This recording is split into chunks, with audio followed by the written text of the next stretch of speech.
Hello साथियों, प्रज्ञा institute में आपका हार्दिक स्वागत है। नमस्कार जी, सभी लोग तैयार हो जाएं। बीएड एग्जाम की श्रृंखला चल रही है, उसी श्रृंखला को आगे बढ़ाते हुए आज द्वितीय श्रृंखला है। इस द्वितीय श्रृंखला में भी 25 महत्वपूर्ण प्रश्न दिए हुए हैं जो आपके परीक्षा के लिए बेहद इम्पोर्टेंट है। बीएड एंट्रेंस एग्जाम में सभी प्रश्न यहीं से आएंगे। देखते रहें आप। जो लोग चैनल पर नए हैं वो चैनल को सब्सक्राइब करें, लाइक करें और वीडियो को शेयर करें, जिससे आपको और आपके मित्रों को ज़्यादा से ज़्यादा फायदा हो सके। चलिए बिना समय गंवाए हुए आगे चलते हैं। प्रश्न देखिए, प्रश्न पहला दिया हुआ है, कौन सा दीर्घ स्वर नहीं है। देखिए, हमने आपको बताए थे उत्पत्ति के आधार पर स्वर। किसके आधार पर? उत्पत्ति के आधार पर स्वर। उत्पत्ति के आधार पर स्वर। और उत्पत्ति के आधार पर स्वर दो प्रकार के थे, एक मूल स्वर और एक संधि स्वर। एक मूल स्वर और एक संधि स्वर।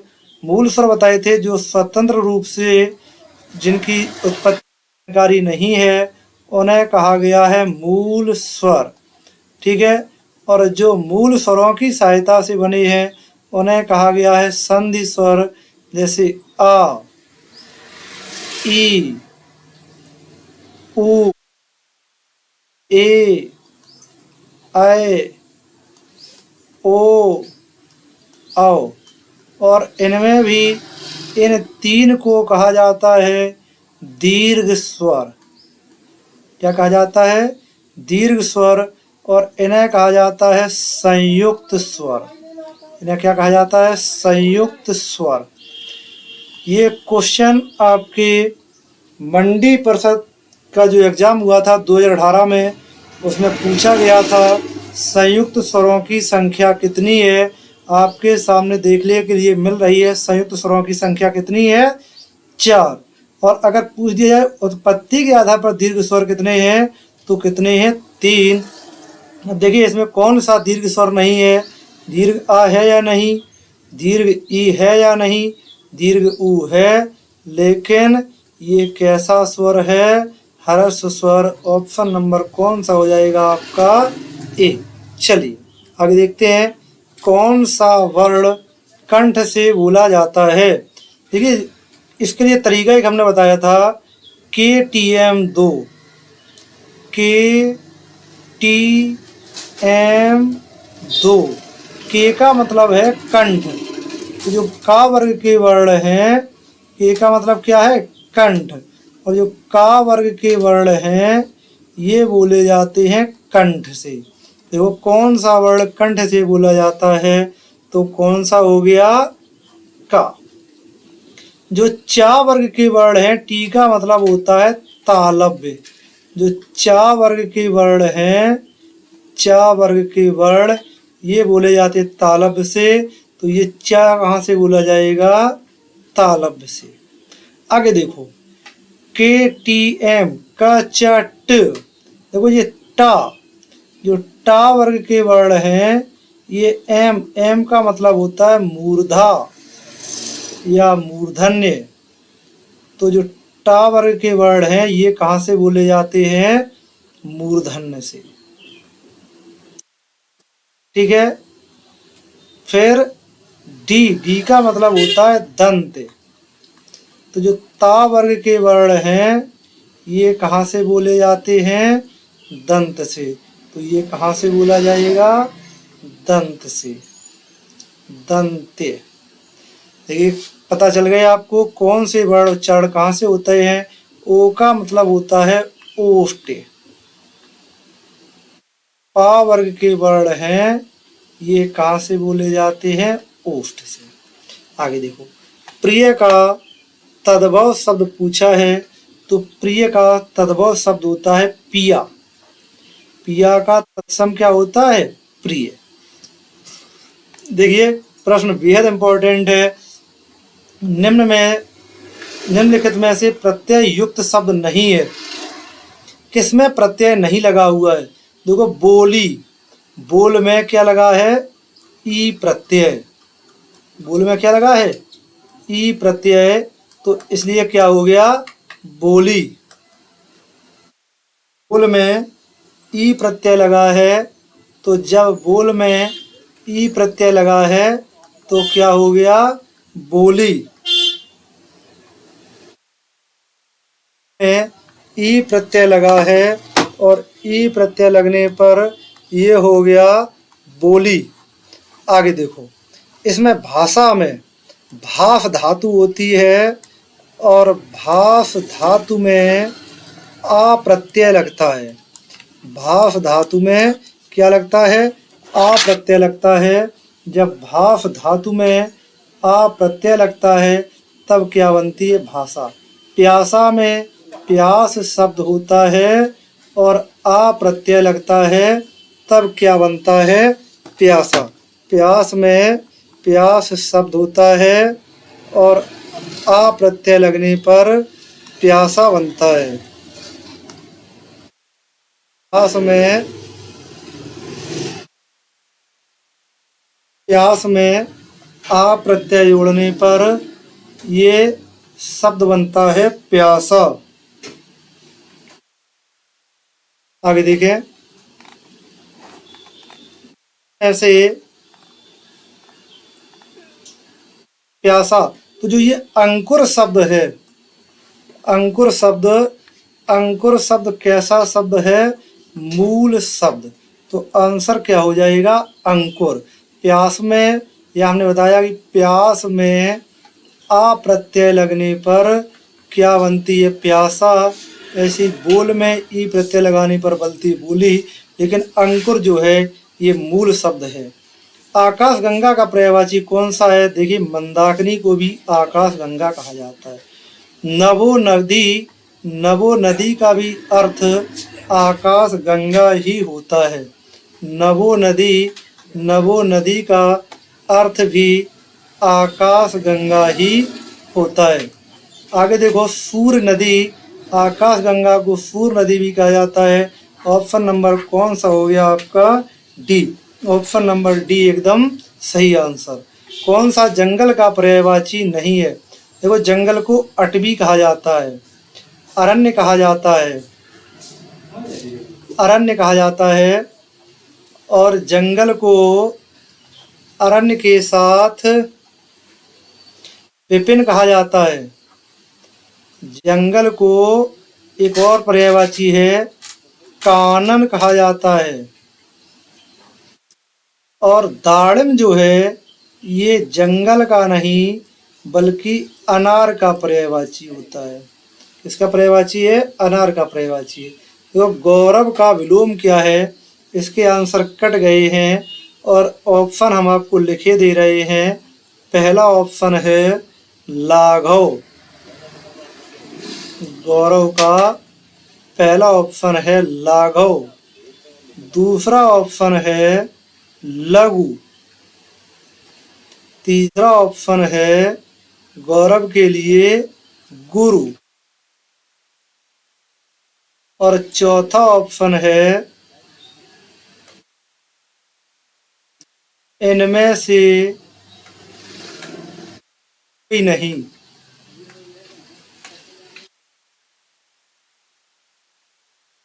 देखो गौरव का विलोम क्या होता है, गौरव का मतलब होता है ज्यादा, तो लाघव का मतलब होता है छोड़ा।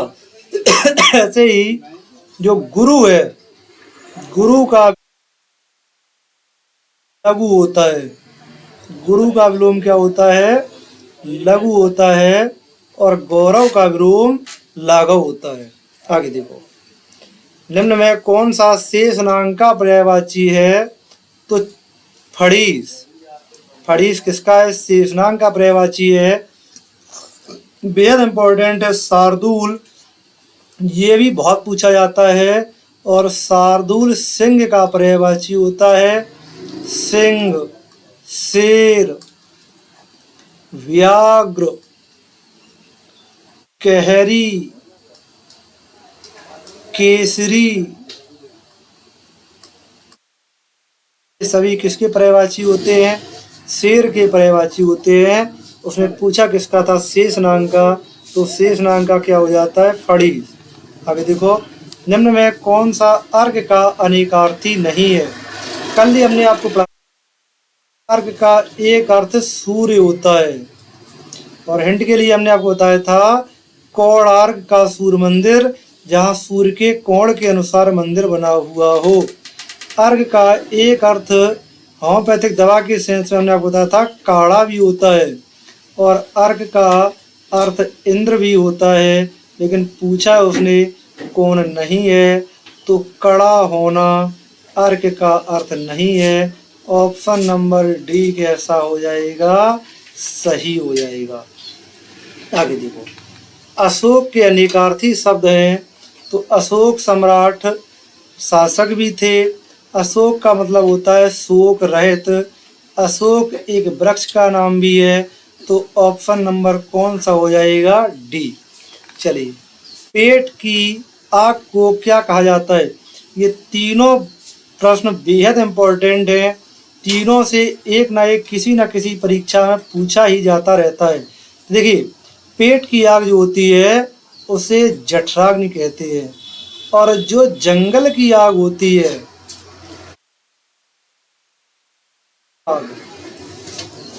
जंगल की आग को दावानल कहा जाता है, और जो समुद्र समुद्र या पानी की आग हो, पानी की आग, जो या तो समुद्र में लगने वाली आग हो या पानी की आग हो, उसे बड़वा नल कहा जाता है। ठीक है, तो ये दो हो गए, और चौथा ऑप्शन पहले ही से आपको मालूम है कि आग का अर्थ आग होता ही है।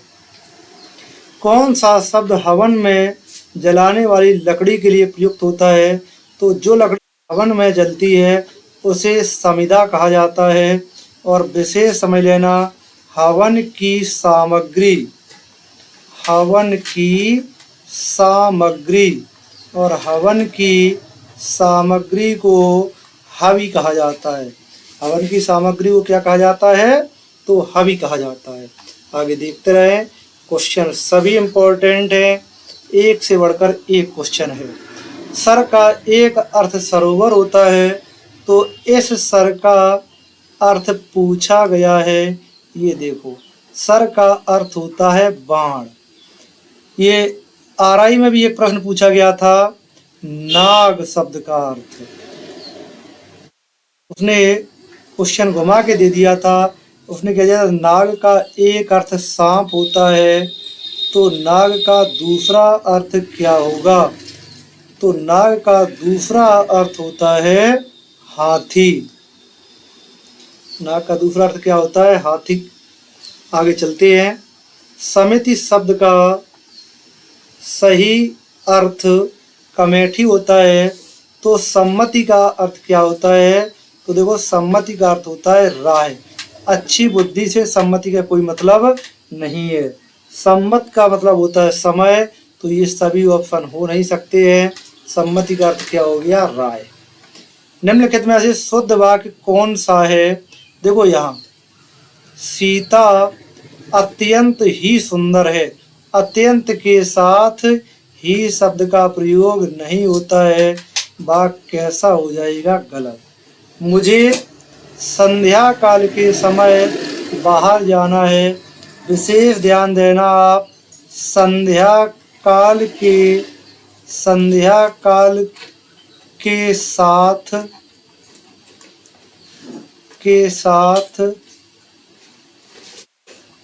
समय नहीं होता है। संध्या काल या प्रातः काल, ऐसे लिख लो, प्रातः काल या संध्या काल के साथ समय शब्द का के साथ समय या समय शब्द का प्रयोग, समय शब्द का प्रयोग नहीं होता है। के साथ समय शब्द का प्रयोग समय शब्द का प्रयोग नहीं होता है।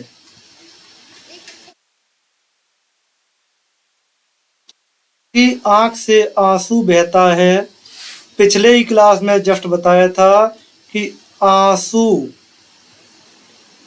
यहाँ बता दे रहे हैं, पिछली क्लास में ये बताया हुआ है आंसू कौमा प्राण,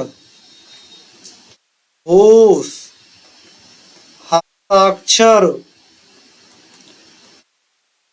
हस्ताक्षर, दर्शन, दर्शन, ऐसे शब्दों का प्रयोग सदैव बहुवचन में किया जाता है। तो आंसू बहते हैं, ऑप्शन नंबर कौन सा हो गया? ए। अधिकतर लोगों का यही विचार है, यह एकदम सही आंसर है। आगे चलते हैं बिना समय गंवाए हुए। जो लोग चैनल पर नए आए हुए हैं, चैनल को लाइक करें, शेयर करें और सब्सक्राइब करें। एंट्रेंस एग्जाम के बाद आप लोग स्वतः ही बताना कि इस सीरीज से कितने प्रश्न आपको मिले थे। सीरीज के साथ साथ जो इसकी व्याख्या बताई जा रही है उसी से प्रश्न आपको मिलेंगे। निम्नलिखित वाक्यों में से अशुद्ध वाक्य को चुनिए। देखो, वहाँ सभी श्रेणियों के लोग थे। अब की बार वाक्य कैसा देखना है? अशुद्ध। तो जब कहीं सभी लगा हो तो बहुवचन का प्रयोग किया जाता है। वाक्य एकदम सही है। कक्षा में उपस्थित हर एक छात्र का मत था श्री कृष्ण के अनेक नाम थे। वाक्य एकदम सही है। वह 10 वर्ष तक पढ़ता रहा। वाक्य एकदम सही है। अब आप देखें, कक्षा में उपस्थित हर एक छात्र, हर एक के साथ, हर एक के साथ एक वचन, एक वचन का प्रयोग होता है। अगर कहीं हर एक शब्द लगा है तो इसके साथ क्रिया या अन्य जो भी चीज होगी वह संज्ञा, वह किसमें? एक वचन में प्रयोग की जाएगी। चलिए आगे चलते हैं। निम्नलिखित में से वीर का स्त्रीलिंग क्या होगा? तो वीर का स्त्रीलिंग होता है वीरांगना। प्रश्न पूछे ही ले रहे हैं हम। वीर पुत्र को जन्म देने वाली माँ को क्या कहा जाता है? वीर पुत्र को जन्म देने वाली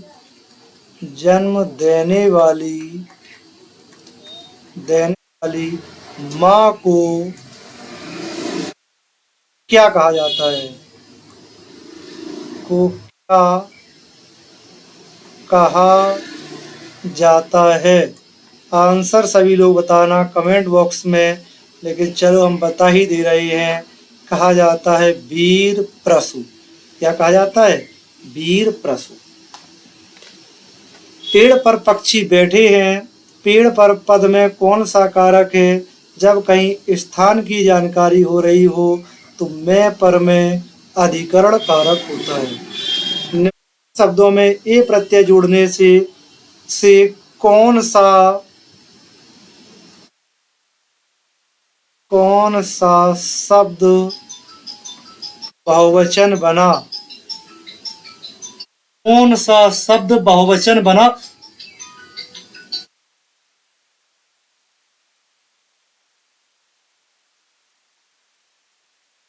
कौन सा शब्द बहुवचन बना? देखो, ए प्रत्यय किसमें जुड़ा हुआ है? लड़के में जुड़ा हुआ है। तो कौन सा शब्द हो जाएगा? लड़के। वक्ता या लेखक स्वयं अपने लिए जिन सर्वनामों का प्रयोग करता है उन सर्वनामों को कहा जाता है निजवाचक सर्वनाम। और निजवाचक सर्वनाम में प्रयोग होता है शब्द आप।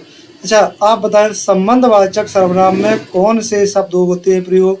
पिछले क्लास में हमने बताया था संबंधवाचक प्रयोग होते हैं जो, सो। अनिश्चयवाचक सर्वनाम में होता है कोई और क्या। निश्चयवाचक सर्वनाम में होता है यह और वह।